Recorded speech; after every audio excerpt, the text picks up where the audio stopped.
Stories of marketing in touch with positive people.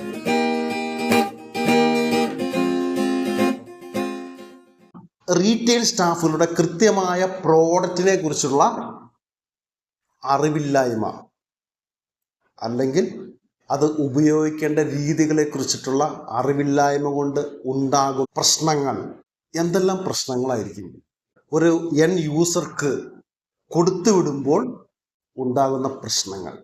ഉറപ്പായിട്ടും പല ഇഷ്യൂകളും അങ്ങനെ ഉണ്ടായിട്ടുണ്ട്. കൃത്യമായ നോളജ് കുറവാണത്. കാരണം എല്ലാവരും എല്ലാത്തിനെ കുറിച്ച് അറിവുള്ളവരായിരിക്കണമെന്നില്ല. ശരിയാണല്ലോ. എല്ലാത്തിനെ കുറിച്ചും എല്ലാ പ്രോഡക്റ്റുകളെ കുറിച്ചും എല്ലാവർക്കും അറിവുണ്ടാവില്ല. പക്ഷെ അറിയാനുള്ള ഒരു ആഗ്രഹം, കൂടുതൽ നോളജ് അക്വയർ ചെയ്യാനുള്ള ഒരു ആഗ്രഹം, ഒരു ഡിസയർ ഉറപ്പായിട്ടും ഒരു റീറ്റെയിൽ ഷോപ്പുകാരൻ വച്ച് പുലർത്തേണ്ടതുണ്ട്. കാരണം അയാൾ അനവധി പ്രോഡക്റ്റുകളാണ് ഒരു ദിവസം ഡീല് ചെയ്യുന്നത് ആണല്ലോ. ഒരു റീറ്റെയിൽ ഷോപ്പിൽ എന്തുമാത്രം പ്രോഡക്റ്റുകളുണ്ട്. പലപ്പോഴും നമുക്ക് തന്നെ അത്ഭുതം തോന്നും. ഇത്രയും പ്രോഡക്റ്റുകളെ കുറിച്ചുള്ള നോളജ്, പ്രൈസ്, കാറ്റലോഗ്, അതിൻ്റെ MRP, ഡീലർ പ്രൈസ്, സ്പെഷ്യൽ ഓഫറുകൾ, സ്കീമുകൾ, എന്തെല്ലാം കാര്യങ്ങൾ അദ്ദേഹം അറിയുന്നുവല്ലേ, പഠിക്കുന്നുവല്ലേ. അപ്പോൾ ഈ പ്രോഡക്റ്റിനെ കുറിച്ചുള്ള നോളജ് ഇല്ലായ്മ പല പ്രതിസന്ധികളും റീറ്റെയിൽ ഷോപ്പുകളിൽ വരുത്താറുണ്ട്. ഈ ഒരു ഏരിയയെക്കുറിച്ചിട്ട്, ഈ ഒരു വിഷയത്തെക്കുറിച്ചിട്ട് പവർ ഓഫ് റീറ്റെയിലർ 55ാമത്തെ എപ്പിസോഡിലേക്ക് എല്ലാവർക്കും സ്വാഗതം. ഞാൻ ജയകൃഷ്ണൻ. ഇന്നിപ്പോൾ റീറ്റെയിൽ ഷോപ്പ് വഴിയാണ് എല്ലാവിധ പ്രോഡക്റ്റും വിൽക്കപ്പെടുന്നത് ആണല്ലോ. അപ്പോൾ അതുവഴി വിൽക്കപ്പെടുന്ന ഏത് പ്രോഡക്റ്റ് ആയാലും കൃത്യമായ നോളജ്, അറിവ് അതിനെക്കുറിച്ച് ഒരു റീറ്റെയിൽ സ്റ്റാഫുകൾക്കില്ലെങ്കിൽ കുറച്ചൊക്കെ ഇൻസ്ട്രക്ഷൻ വെച്ച് നമുക്ക് വായിച്ചെടുക്കാൻ പറ്റും. ഒരു പ്രോഡക്റ്റ് വിൽക്കണം എന്ന ഉദ്ദേശത്തോടെയാണ് ഒരു റീറ്റെയിലർ ഒരു പ്രോഡക്റ്റ് പർച്ചേസ് ചെയ്ത് വച്ചിരിക്കുന്നതെങ്കിൽ കൃത്യമായിട്ട് അതിനെക്കുറിച്ചുള്ള നോളജ് നമ്മൾ ചോദിച്ച് മനസ്സിലാക്കിയിരിക്കണം.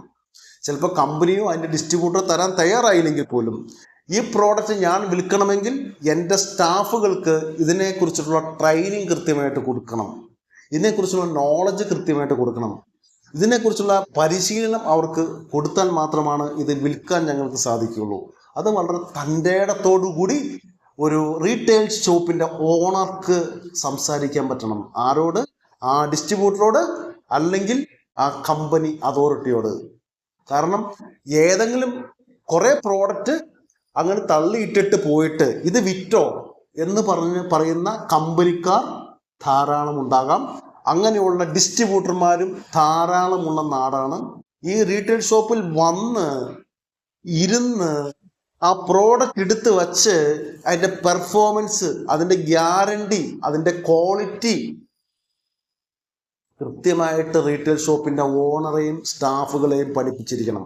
അതിൻ്റെ ഹെഡ് ഓഫ് ദ ഡിപ്പാർട്ട്മെൻറ്റ് നോക്കുന്ന ആരാണ്? സെയിൽസ് ഡിപ്പാർട്ട്മെൻറ്റ് ഹെഡായിട്ട് നിൽക്കുന്ന മാനേജർ ആരാണ്? അല്ലെങ്കിൽ മാർക്കറ്റിംഗ് നോക്കുന്ന ആരാണ്? അവരെ ഇതിനെക്കുറിച്ച് പഠിപ്പിച്ചിരിക്കണം. ഒരാളെങ്കിലും പഠിപ്പിച്ചിരിക്കണം. അല്ലാതെ ഈ പ്രോഡക്റ്റ് വിൽക്കാൻ ശ്രമിച്ചാൽ കൃത്യമായിട്ട് റോങ് ആയ ഇൻഫർമേഷൻ കൊണ്ട് ആ എൻ കൺസ്യൂമർ വീട്ടിൽ പോയി ആ പ്രോഡക്റ്റ് യൂസ് ചെയ്യുമ്പോൾ എന്തെങ്കിലും പ്രശ്നം വന്നാൽ, അത് കത്തിപ്പോവുകയോ അല്ലെങ്കിൽ അത് എന്തെങ്കിലും കംപ്ലൈൻറ്റ് വരികയോ അങ്ങനെയൊക്കെ ഇഷ്യൂ ഒക്കെ വരാലോ. അപ്പോൾ അങ്ങനെ വരാതിരിക്കണമെങ്കിൽ കൃത്യമായ നോളജ് ഈ റീറ്റെയിൽ ഷോപ്പിൻ്റെ ഓണർ തന്നെ അല്ലെങ്കിൽ സ്റ്റാഫ് തന്നെ അവിടെ നിന്നും വാങ്ങിച്ചിരിക്കണം. കമ്പനിയെ സംബന്ധിച്ചിടത്തോളം അല്ലെങ്കിൽ ഡിസ്ട്രിബ്യൂട്ടറെ സംബന്ധിച്ചിടത്തോളം കുറച്ച് പ്രോഡക്റ്റ് തള്ളിയിട്ടിട്ട് ഇത് എങ്ങനെയെങ്കിലും വിറ്റോ എന്നുള്ളൊരു മനോഭാവമായിട്ട് അവർ ചിലപ്പോൾ മാറിയേക്കും. നെക്സ്റ്റ് അവർക്ക് അടുത്ത ഷോപ്പോ അടുത്ത ഡിസ്ട്രിബ്യൂട്ടറോ അടുത്ത ആൾക്കാരെയോ പിടിക്കാനുള്ള ഓട്ടത്തിലായിരിക്കും. അവർക്ക് ടാർഗറ്റ് തയ്ക്കാനുള്ള ഓട്ടത്തിൽ കൃത്യമായ ഒരു ടെക്നീഷ്യൻ്റെ സഹായം നിങ്ങൾ തേടിയിരിക്കണം. ആ ടെക്നീഷ്യൻ കൃത്യമായിട്ട് വന്ന് ഇതിനെക്കുറിച്ച് ക്ലാസ് എടുത്ത് തരണം എന്ന് പറയണം, അല്ലെങ്കിൽ ഓൺലൈനായിട്ട് ഇതിനെക്കുറിച്ച് ക്ലാസ് എടുക്കണമെന്ന് പറയണം. പ്രോഡക്റ്റിൻ്റെ നോളജ് കൃത്യമായിട്ട് വാങ്ങിച്ചിരിക്കണം. അല്ലെങ്കിൽ എന്തെങ്കിലും പ്രോബ്ലം വന്നാൽ നിങ്ങളുടെ ഷോപ്പിന് തന്നെയായിരിക്കും അതിൻ്റെ പ്രശ്നങ്ങൾ വരുന്നത്. പിന്നെ ആ കസ്റ്റമർ, ഒരു ഇഷ്യൂ വന്നിട്ടുണ്ടെങ്കിൽ പിന്നെ ആ കസ്റ്റമർ നിങ്ങളുടെ ഷോപ്പിലേക്ക് തിരിഞ്ഞു നോക്കില്ല. കൃത്യമായ പ്രോഡക്റ്റ് നോളജ് ആ കമ്പനിയിൽ നിന്നും ആ ഡിസ്ട്രിബ്യൂട്ടറിൽ നിന്നും അല്ലെങ്കിൽ ആ ടെക്നീഷ്യന്മാരിൽ നിന്നും ഈ റീറ്റെയിലറും സ്റ്റാഫുകളും വാങ്ങിച്ചിരിക്കണം. അതിൻ്റെ ഗ്യാരണ്ടിയെ കുറിച്ചുള്ള കൃത്യമായ നോളജ് വാങ്ങിച്ചിരിക്കണം.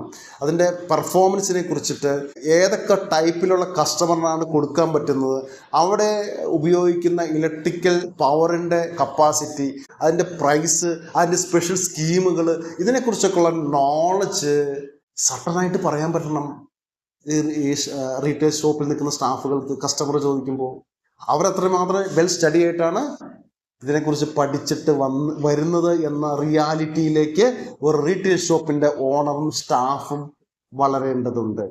നമ്മുടെ ഒരു കസ്റ്റമർ നഷ്ടപ്പെട്ടാൽ, ഒരു റീറ്റെയിലറുടെ ഒരു കസ്റ്റമർ നഷ്ടപ്പെട്ടാൽ, പിന്നെ ആ കസ്റ്റമർ പുറത്തു പോയിട്ട് ആ ഷോപ്പിലേക്ക് നിങ്ങൾ പോകരുത്. ആ ഷോപ്പിലേക്ക് പോയാൽ പ്രോഡക്റ്റിനെ കുറിച്ചുള്ള നോളജോ അറിവോ അതിൻ്റെ ക്വാളിറ്റിയെക്കുറിച്ചോ ഗ്യാരണ്ടിയെക്കുറിച്ചോ യാതൊന്നും അറിയില്ലാത്ത സ്റ്റാഫുകളും ഓണർമാരുമാണ് അവിടെ ഇരിക്കുന്നത്. അവരിൽ നിന്ന് ഞാനൊരു പ്രോഡക്റ്റ് വാങ്ങിച്ചിട്ട് എനിക്ക് ഇന്ന പ്രശ്നങ്ങൾ സംഭവിച്ചു, ആ ഷോപ്പിലേക്ക് പോകരുത്. കാരണം അവിടെ പോയി പ്രോഡക്റ്റ് വാങ്ങിച്ചാൽ നമുക്ക് മെനക്കേടാണ്, പ്രശ്നങ്ങളാണ്. അങ്ങനെ പറഞ്ഞ് ഒഴിഞ്ഞു മാറിപ്പോയാൽ ആ കസ്റ്റമർ അത് നമ്മുടെ നഷ്ടമാണ്. കാരണം ഈ ബ്രാൻഡ് വേറൊരു ഷോപ്പിൽ കൊണ്ടുപോയി ഈ ഡിസ്ട്രിബ്യൂട്ടർക്കോ ഈ കമ്പനിക്കോ വിൽക്കാൻ സാധിക്കും. ആ കസ്റ്റമറെ നമ്മൾ ചേർത്ത് നിർത്തണം. Customer is king. All the best.